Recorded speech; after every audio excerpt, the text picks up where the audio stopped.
এই দেশেতে মরবো, পালাবো না। প্রয়োজনে ফখরুল সাহেবের বাসায় গিয়ে উঠবো। এই দেশেতে মরবো, future sense 1, I will die in this country. আমি এই দেশেতে মরবো, পালাবো না। পালাবো না। আই উইল নট, পালানো হচ্ছে flee, so I will not flee, পালাবো না। প্রয়োজনে ফখরুল সাহেবের বাসায় গিয়ে উঠবো। প্রয়োজনে ফখরুল সাহেবের বাসায় গিয়ে উঠবো। প্রয়োজনে এটার ইংলিশ হচ্ছে ইফ নেসেসারি, ফখরুল সাহেবের বাসায় গিয়ে উঠবো। I will go to mister Fakhrul's house.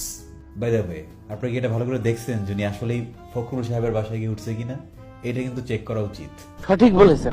10 দফা নয়, এবার 1 দফা। শেখ হাসিনাকে কবরস্থানে পাঠাতে হবে, এই 1 দফা।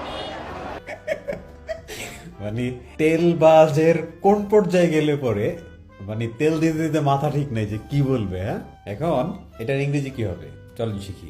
আর 10 দফা নয়, আর 10 দফা নয়, নো মোর 10 ডিমান্ডস।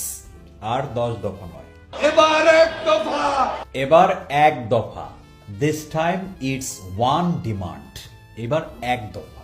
শেখ হাসিনাকে কবরস্থানে পাঠাতে হবে। শেখ হাসিনাকে কবরস্থানে পাঠাতে হবে। Sheikh Hasina must be sent to the graveyard. এই 1 দফা। এই 1 দফা। This is 1 demand. Sheikh Hasina Allah বিশ্বস্ত বান্ধা, আজরাইলও তাকে মারতে পারবে। আস্তাগফিরুল্লাহ।